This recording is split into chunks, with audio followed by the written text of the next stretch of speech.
Mungkin kita, kalau minggu yang lalu Pak Nanang sudah menyampaikan firman Tuhan tentang kemerdekaan juga.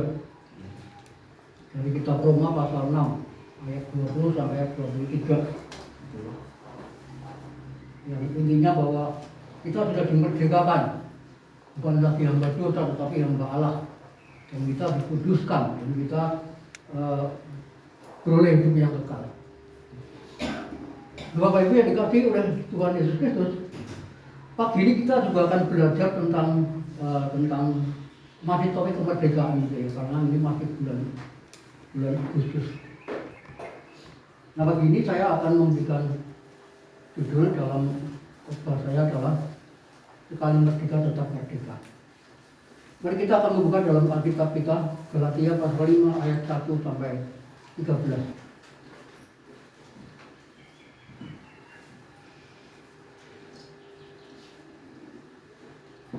Galatia pasal 5 ayat 1 sampai ayat yang ke-13.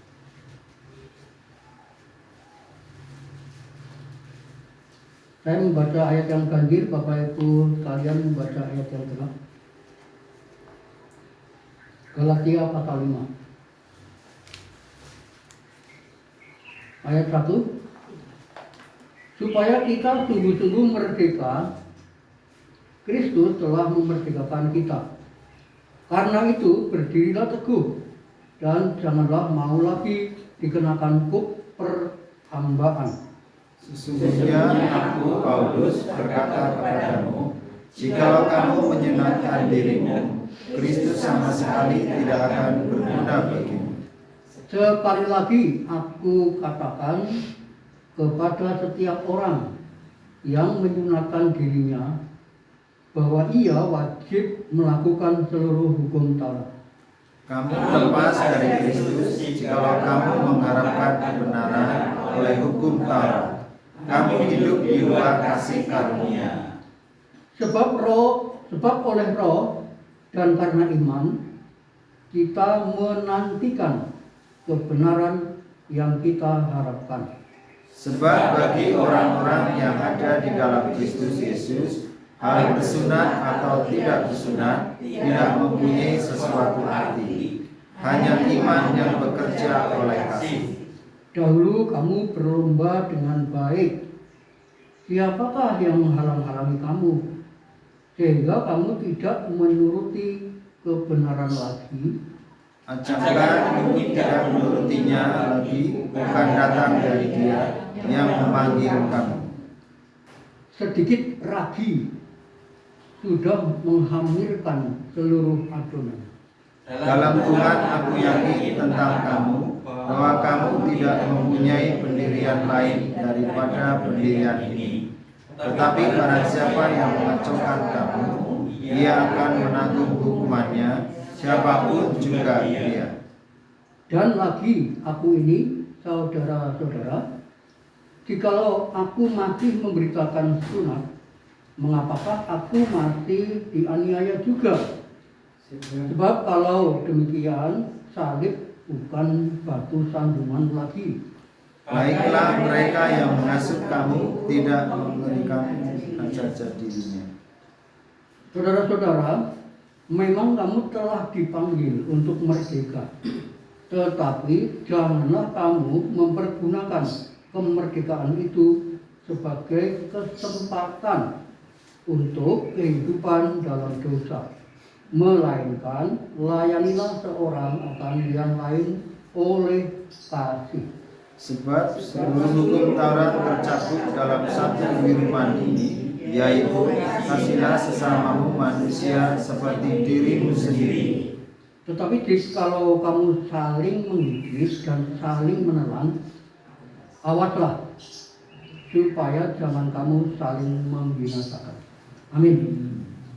Bapak Ibu yang dikasihi oleh Tuhan Yesus Kristus, surat Galatia ini adalah banyak para tokoh yang mengatakan surat Galatia ini adalah surat piagam. Kitab Galatia ini adalah piagam kemerdekaan Kristen. piagam kemerdekaan Kristen. Piagam itu ya surat resmi yang isinya itu pernyataan tentang sesuatu hal atau peneguhan tentang sesuatu hal. Dalam kitab Galatia ini kan temanya adalah dibenarkan bukan oleh perbuatan, tetapi hanya oleh karena iman. Dan oleh sebab itu kitab ini ditulis sendiri oleh Rasul Paulus ya, pada perjalanan penginjilannya yang pertama. Sebelum terjadinya sidang di Yerusalem dalam Kisah pasal 15 itu. Sehingga akhirnya tema itu diperdebatkan ya.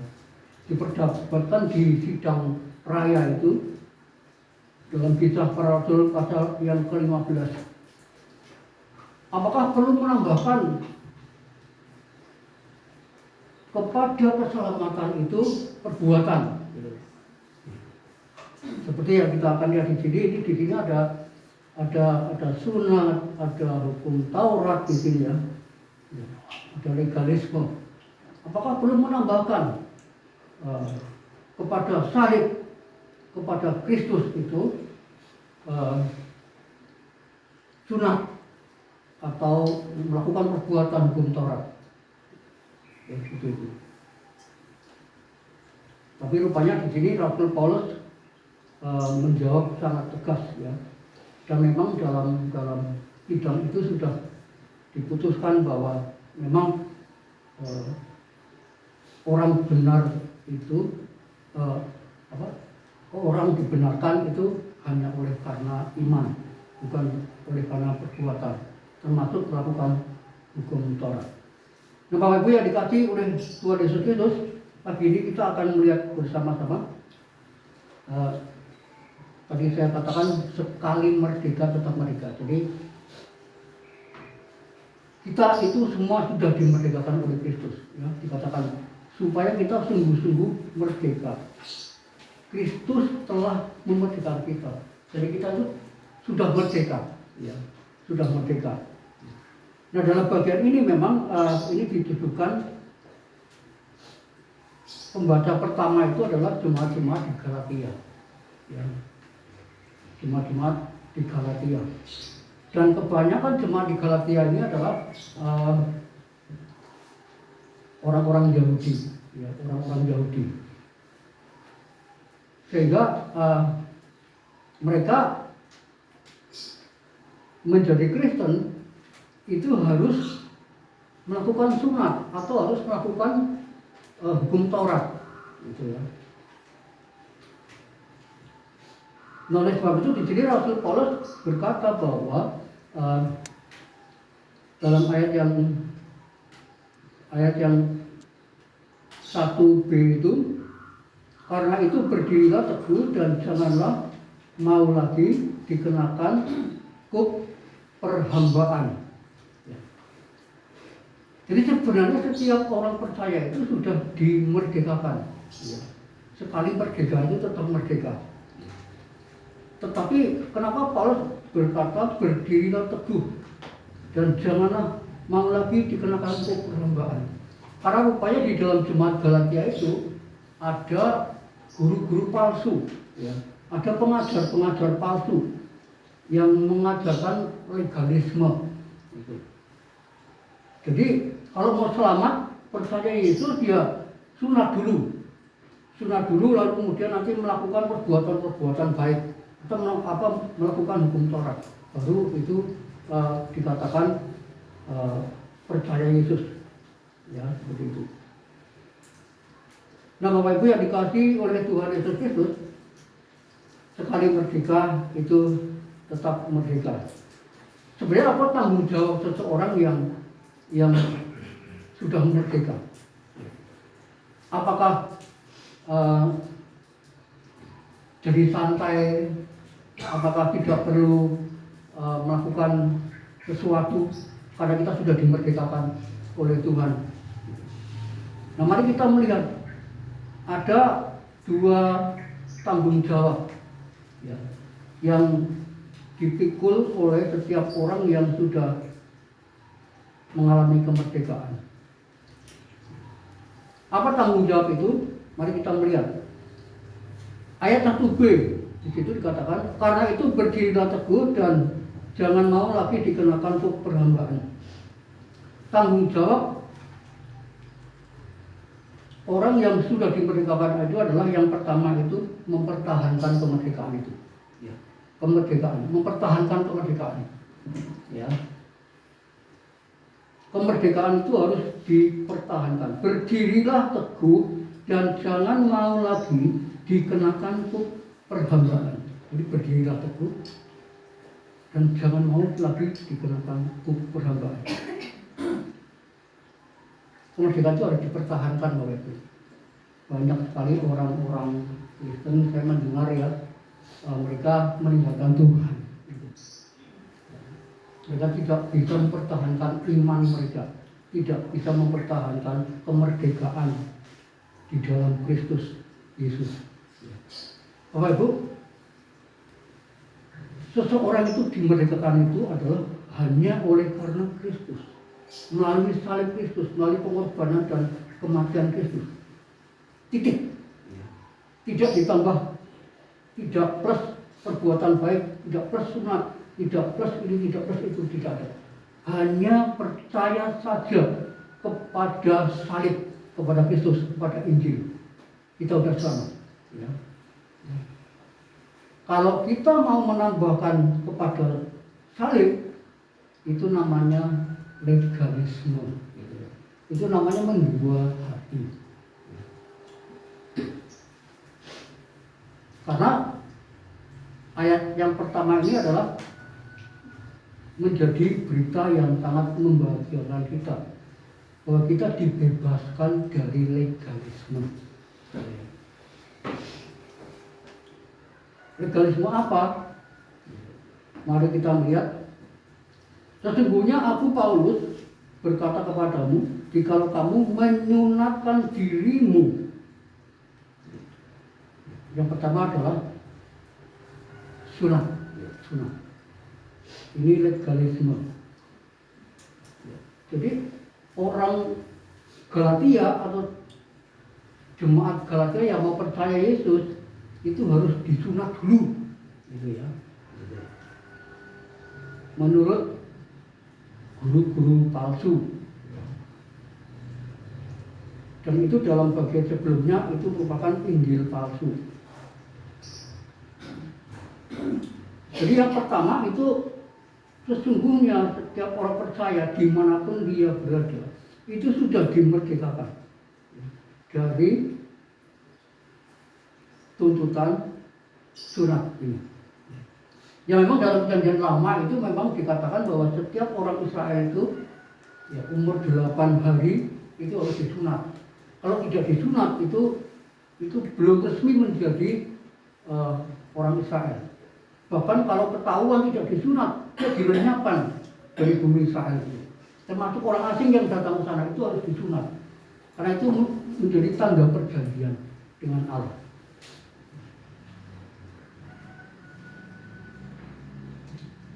Tetapi ini rupanya bagi orang Israel. Bahkan seperti Abraham itu ya, dia disunatnya itu pada waktu sudah berusia tua, gitu ya, dia baru disunat. Karena memang itu perjanjian dengan Allah itu ditandai dengan sunat. Tapi yang dimaui oleh Tuhan itu bukan sunat yang lahiriah, tetapi sunat hati.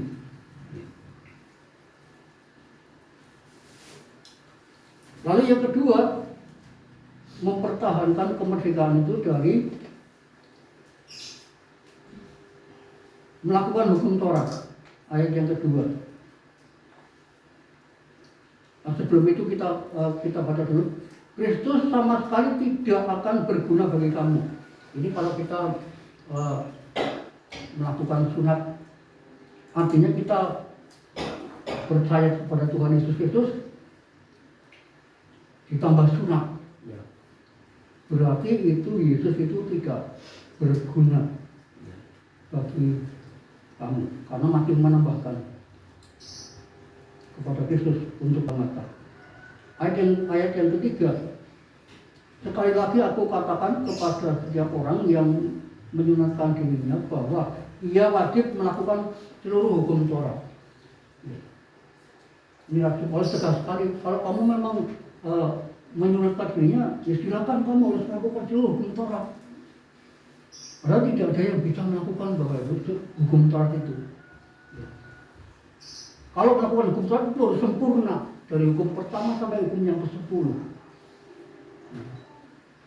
Dan itu tidak ada orang yang bisa melakukannya. Walaupun sudah bisa melakukan hukum pertama sampai hukum ke-9, hukum yang ke-10 tidak bisa dilakukan. Itu sudah hangus, dianggap tidak bisa. Ya. Oleh karena itu, dikatakan juga di dalam kitab Galatia bahwa Kristus datang itu menggenapkan seluruh hukum Taurat. Hanya Kristus yang mampu melakukan hukum Taurat itu dengan sempurna. Bahkan Yesus pun juga disunat pada umur yang ke-8. Karena memang dia orang Yahudi dan itu menyamakan dirinya dengan sesama manusia di situ. Nah, lalu yang ketiga, kita dibebaskan dari ayat yang keempat. Kamu lepas dari Kristus jikalau kamu mengharap kebenaran oleh hukum Taurat. Kamu hidup di luar kasih karunia. Jadi setiap orang yang sudah dimerdekakan oleh Kristus dibebaskan dari usaha untuk beroleh pembenaran.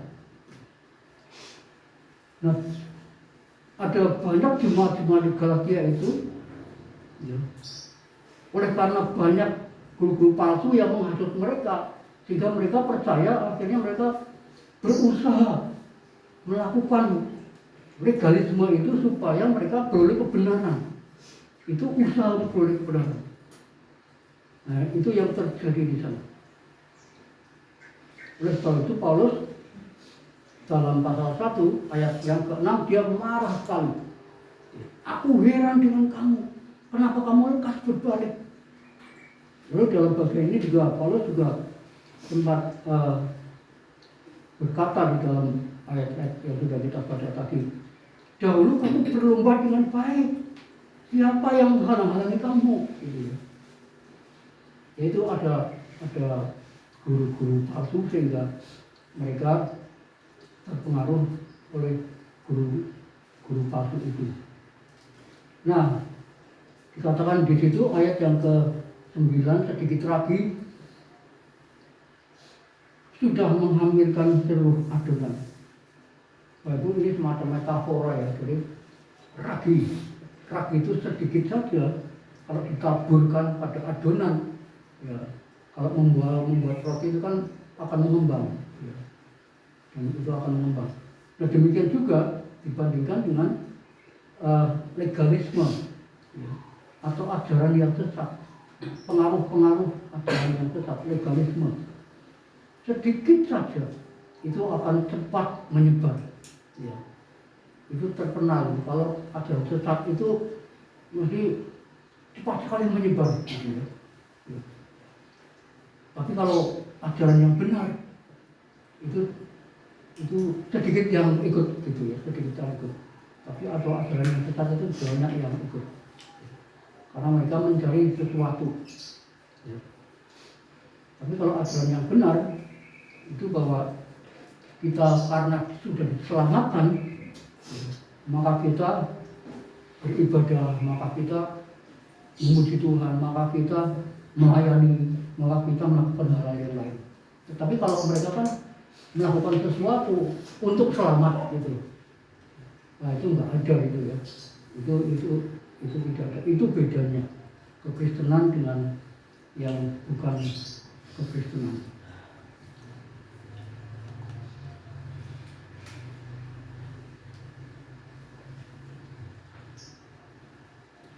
Ayat yang ke-10 dalam Tuhan, aku yakin tentang kamu bahwa kamu tidak mempunyai pendirian lain daripada pendirian ini. Tetapi barang siapa yang mengacaukan kamu, ia akan menanggung hukumannya, siapapun juga dia. Nah, ini untuk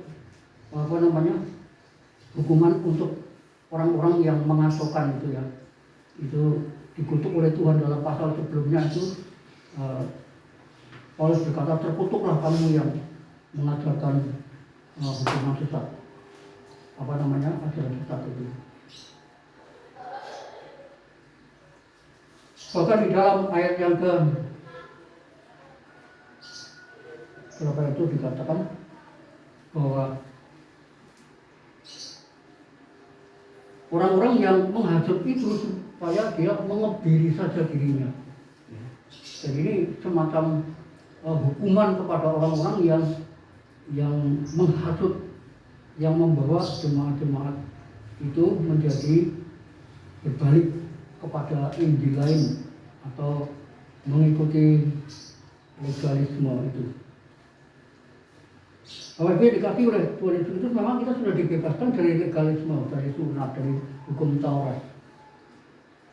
Tetapi hati-hati, ada legalisme modern. Legalisme modern. Legalisme modern itu begini Bapak Ibu. Saya mau beribadah supaya aku berkenan kepada Tuhan. Saya mau beribadah supaya aku diberkati Tuhan. Itu legalisme modern. Dan itu banyak orang Kristen yang punya pandangan yang seperti itu. Aku mau beribadah supaya aku disembuhkan, supaya aku menyenangkan Tuhan. Itu legalisme modern Bapak. Yang namanya legalisme itu aku melakukan sesuatu supaya aku dapat ini. Seperti ajaran sesat ini menambahkan sunat, melakukan hukum Taurat itu supaya aku selamat itu.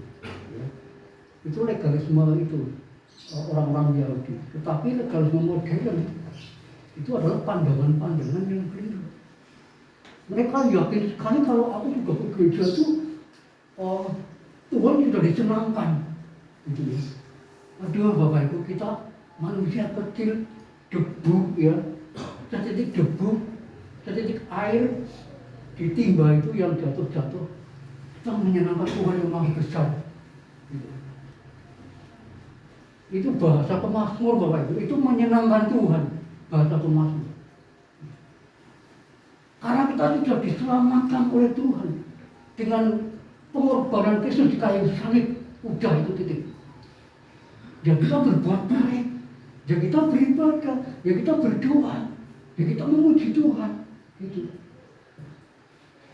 Kalau Bapak Ibu mau ke gereja supaya aku diberkati, supaya aku dapat perkenanan Tuhan, itu legalisme modern itu.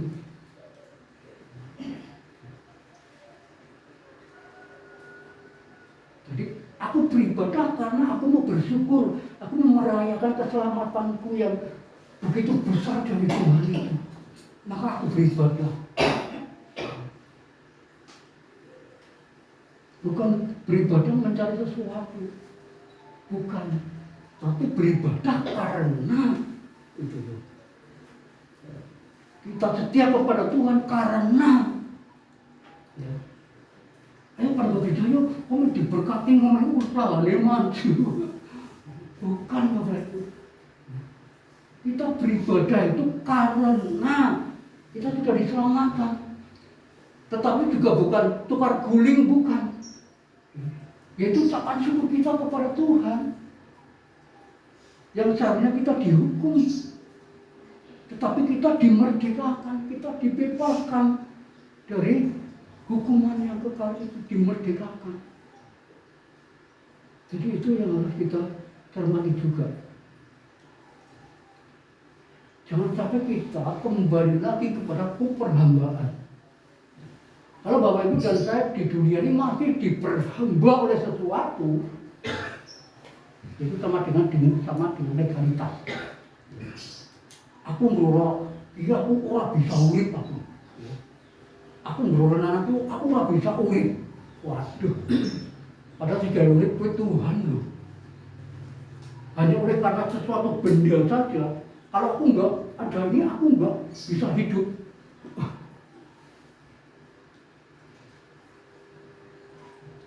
Bapak Ibu, kita ikut Tuhan walaupun kita mati, kita tetap hidup. Amin. Kenapa kita mempertahankan nyawa dan mengatakan kalau tidak ada ini aku tidak bisa hidup? Memangnya Tuhan enggak ada? Tuhan ada yang beri itu.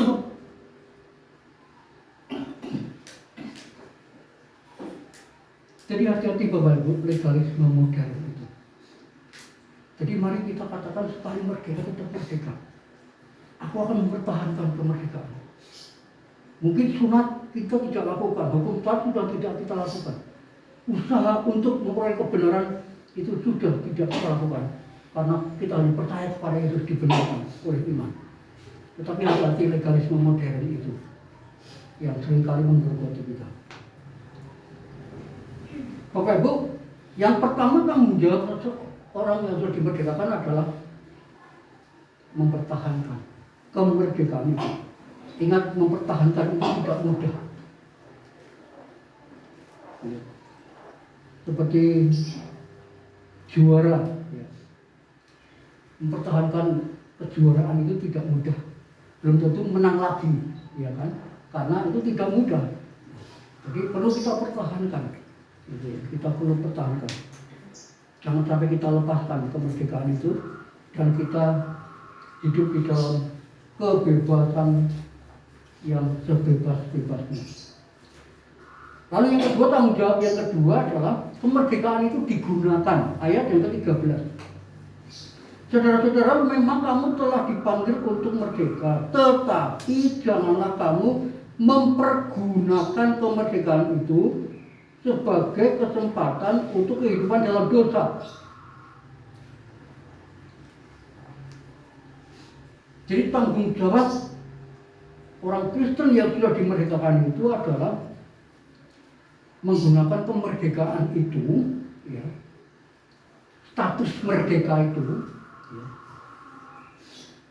itu untuk hidup benar. Sebagai kesempatan untuk kehidupan dalam dosa. Ini larangannya. Tapi mau saya katakan tanggung jawab yang pertama adalah untuk hidup benar. Ya. Jadi kita sudah dimerdekakan. Jadi mari kita hidup benar. Hidup benar. Jangan hidup di dalam dosa lagi. Gitu ya. Artinya kan hidup benar.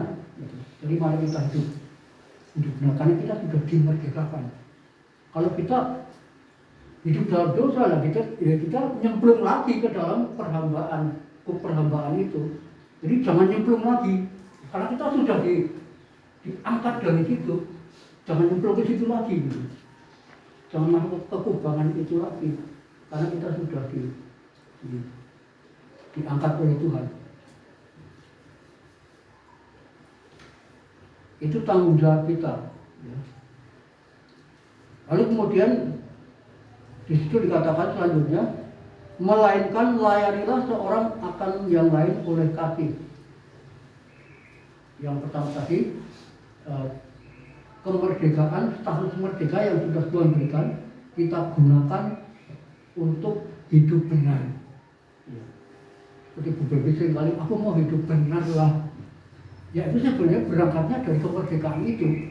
Tuhan sudah membebaskan kita dari kutuk dosa, dari kuasa dosa, ya, yang membelenggu kita. Itu kita sudah dibebaskan. Ya mari kita hidup sekarang hidup benar, gitu ya. Lalu yang kedua ini, karena kita sudah dimerdekakan, maka kita mari melayani seorang akan yang lain. Jadi kemerdekaan itu merupakan titik tolak, titik tolak. Aku sudah merdeka, maka aku mestinya hidup benar.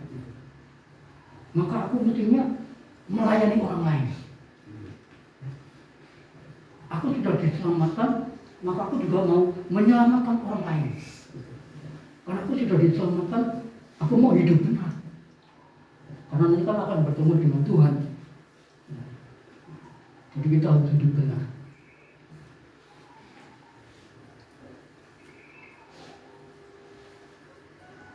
Itu tanggung jawab orang yang sudah dimerdekakan Bapak Ibu. Jadi melayani orang lain oleh kasih. Bapak Ibu, melayani tidak harus jadi pendeta, melayani tidak harus sekolah di sekolah teologi dulu sampai S1, S2, S3, S4. Iya. Enggak harus sekolah. Ikut pemuritan saja Bapak Ibu sudah bisa melayani. Ya. Ikut pemuritan. Buku 1, 2, 3, 4 itu kayak dokter udah. Ya. Ikut pemuritan. Bapak bisa melayani Tuhan. Artinya itu untuk pembekalan. Perlu juga ya dibekali, perlu juga dibekali. Tetapi dasarnya itu adalah kita sudah lahir baru. Ya. Kita sudah lahir baru, kita sudah dimerdekakan oleh Tuhan. Nah, kita harus lahir baru terlebih dahulu. Yang terakhir Bapak Ibu, menggunakan kita dimerdekakan itu untuk menjadi titik tolak untuk kita hidup dalam roh. Mungkin itu ayat yang selanjutnya, dalam perikop yang selanjutnya. Bahkan ayat 22 di situ buah-buah roh. Jadi kemerdekaan seseorang itu menjadi titik tolak, menjadi tumpuan untuk kita melangkah ke selanjutnya. Hidup benar, lalu kemudian melayani sesama, dan hidup dalam roh. Bahkan menghasilkan buah-buah roh. Itu berangkat dari kemerdekaan yang sudah Tuhan berikan kepada kita.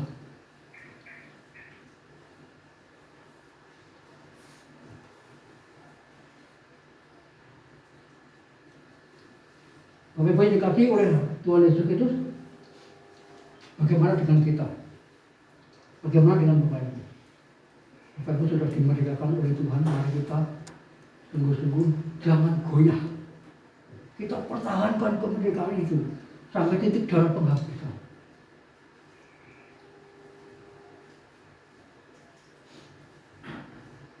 Di negara kita ini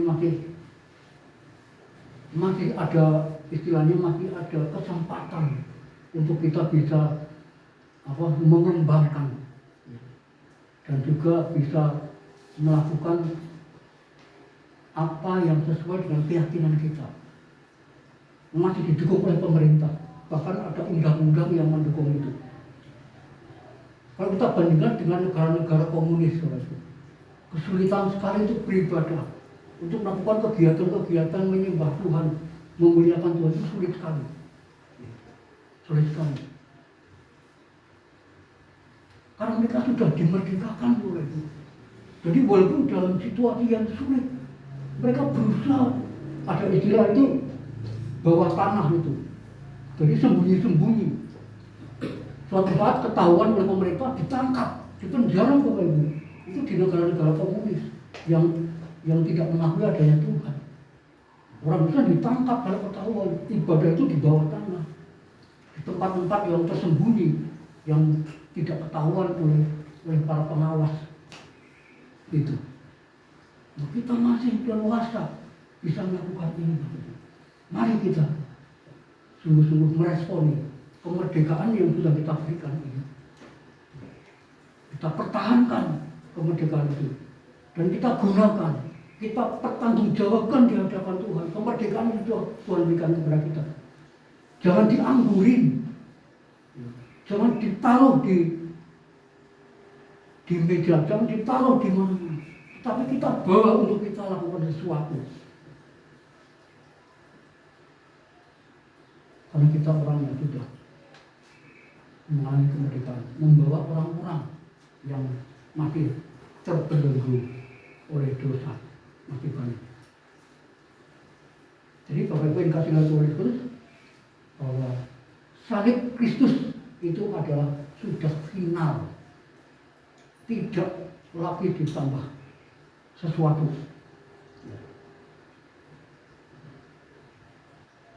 Maka kita lagi merdekakan. Mari kita berdoa.